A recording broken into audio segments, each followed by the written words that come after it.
So my wife is going to move another man in. So I'm trying to figure out what to do. So as you know, I've been discussing getting a camper. So I guess now the time frame has accelerated because obviously we're going to have to do something for living arrangements. I've been in desperate search for a camper, and I was wanting to get a little camper, one that I could tow with my truck, a little 14-footer maybe, something real small.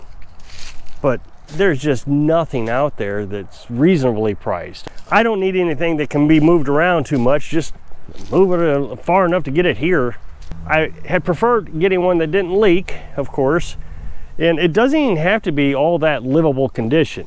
It doesn't need to have a water heater or any of that kind of stuff, and I'm going to explain all this. Well, I did find one, and it was about $200 more than what I really wanted to pay.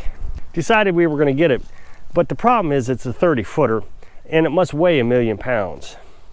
I mean, it just looks heavy. Fortunately, it's pretty close by, and the guy was more than happy to help accommodate me. So on Monday, this is Sunday, I'll get the cash out, and I'll go over there and I'll pay him. And he said he was going to bring it over here. Hopefully the ground is dry enough that he can get it to this location. Originally, I wanted to put it down here by the tree line, but I decided I'm going to put it here because of things that I'm going to explain. If he decides he doesn't want to bring it down here, which I don't think it's going to be a problem, I can park it over in front of the tiny house until it dries out. Put it right here where the drive is, literally right in front of the tiny house. It would really block a lot of stuff. I don't really want it here, but it'd be only temporary. The problem we're going to have is there's not enough room to get it past the trailer tongue here and the well house.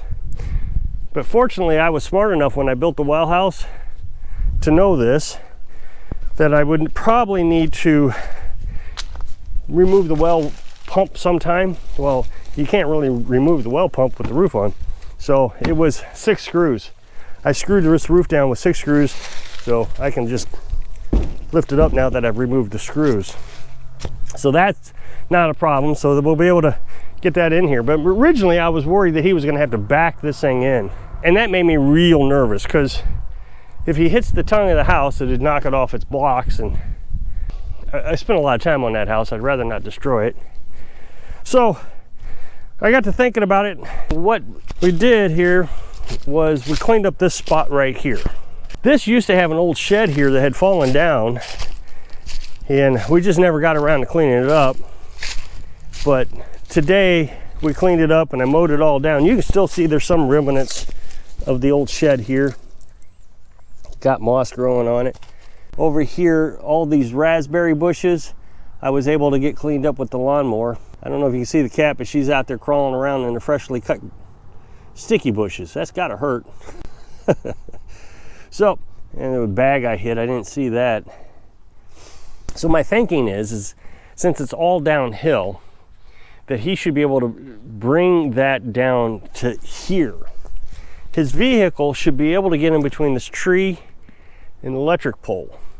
So if he can just drive right through here, stop with the camper right at the electric pole, and then his truck would be over on this side, of course. So the camper would be right at the electric pole, his truck would be over here. Then he could just pull on up once he disconnected and then back down through here. That should give him plenty of room to get back down in here and everything. So that's the plan. I don't know if he'll do it. The nice thing is this guy is a tow truck driver, or was a tow truck driver. He owned his own business a while back. A while back, I got stuck, as a matter of fact. And he came and yanked me out one day. So he's got experience with all this. He was actually pretty good at getting that out. I mean, it was in a tight spot. I just did not know how he was going to get it out, but he got it out. So he may have some experience with this kind of stuff. I measured this out. It's right at 10 foot, the pole and the tree. Then I measured my truck without the mirrors, and it was just at 5.5 feet. So even if he's got a bigger truck, which he might, there should be plenty of room. I wouldn't think the truck is any wider than 8 feet maybe. pushing the mirrors. He should be able to get through this. Fingers crossed. Otherwise, he's got to back it down. And boy, I don't know about backing it down. It really makes me nervous. But I suppose if I'm out here and I'm watching to make sure he doesn't hit anything. So this leaves us with a lot of dilemmas to figure out. It's an old camper and it doesn't have its tanks, which is fine because the septic is down here. I'm not even going to show you that because the code enforcement guy, I've told you this in the past, he'd rather not me talk about the septic. But so the septic is in line here. So we need electric and water. Electric is going to be a challenge because we live on solar panels and we have that freezer that we're running.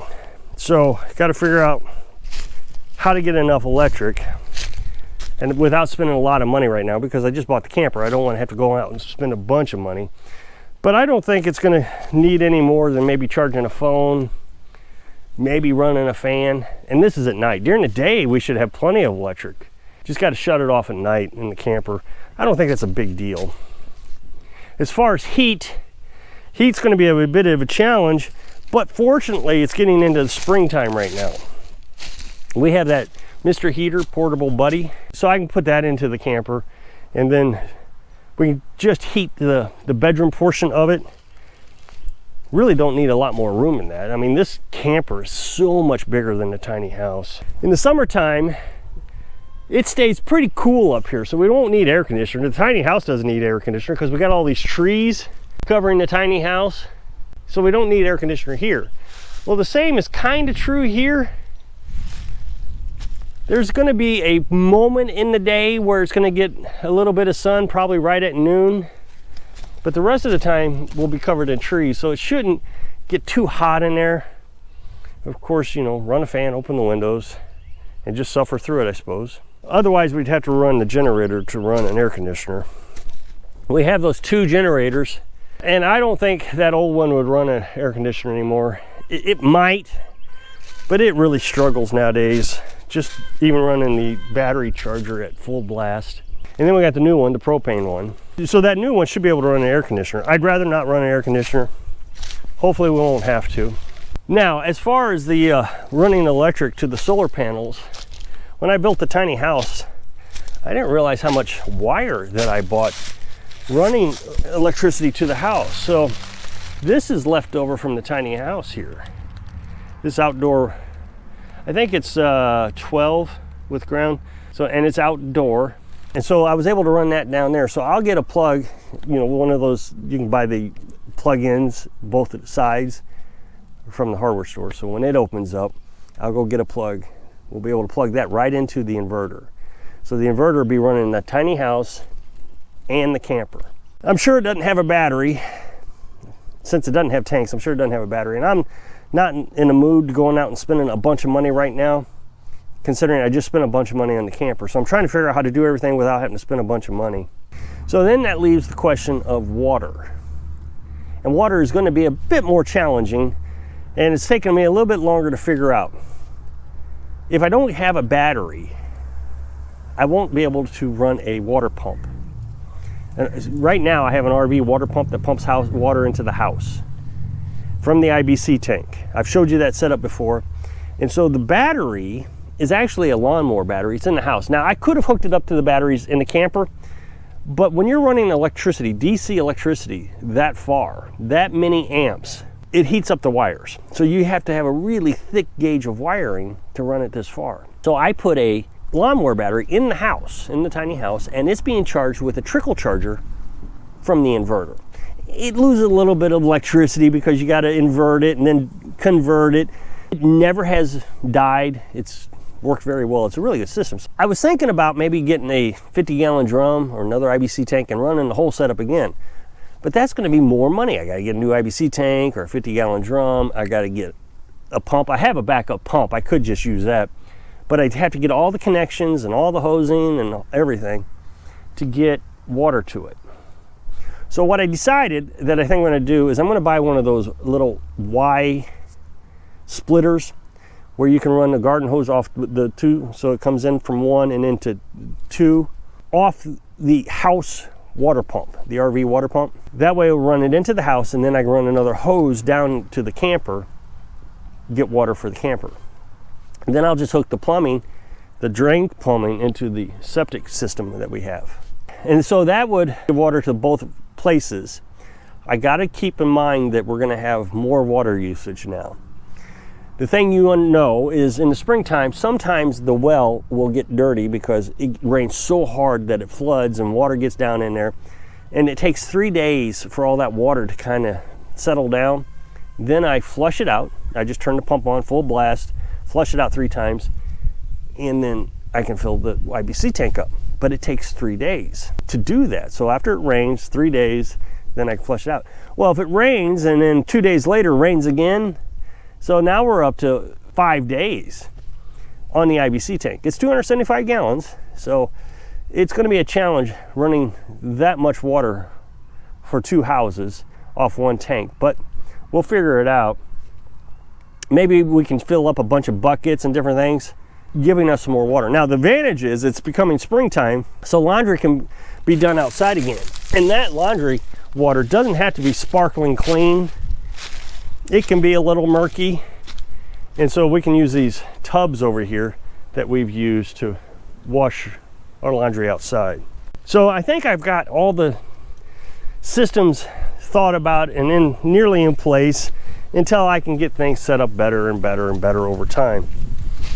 But initially, this is going to be a big rush. This is Sunday.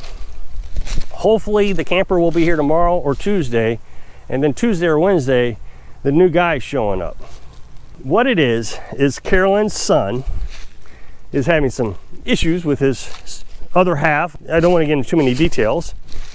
And they've split up for a while. Look, this happens. I mean, I've been married more times than I'd rather admit. I've not been a successful husband. I've tried awful hard. I've just not been very successful. So he's going to come here. We're trying to get him set up so he doesn't have to spend a lot of money. This is always tough when things like this happen. You get split up, money's going everywhere, and then you get in trouble, and now you don't have any money. Of course, we don't want him to become homeless. So we're not set up to help him, but we're going to do the best we can. And like I said, we were going to get a camper anyways. Been talking about for a few weeks now, made several videos on it. I would rather have found something smaller, obviously, but I don't think we have any intentions of ever moving it. If we ever decide that we want something smaller and find something better later, we can sell this one and just trade it out, get a smaller one. But it get us through this little crisis that we have right now. He's a good guy. He didn't even ask. It was kind of just implied that he could come here. So we're just trying to figure it all out quickly. And he's only got a few days. Now, if we can't get everything arranged, we'll get him a hotel room. He can stay in a hotel room for a week or two until we can get everything worked out. Tomorrow I'll have the money available out of the bank. So he understands all the situation. He watches our videos, of course. He understands that this is not an environment that normal people like to live in. He can take a shower in the house. Even though there's water to the camper, the water heater, I guess I didn't explain the water heater. The water heater is our on-demand water heater. I have 2. I could put one in there. So we'll see how it goes. But what I'm trying to say is in the first couple of weeks are going to be pretty strenuous on him. 1, trying to get adapted to living off grid, and 2, not even having the conveniences that we have. The wood stove and all that. So we'll just do the best we can until we can get it all figured out and try not to overspend too much. So if you'll click this up next box, it'll take you to a video where I was talking about how this exact subject, where people are just too finicky nowadays. So I hope I can inspire you to think outside the box so you can have your family over when you're living your dream. Thanks for watching.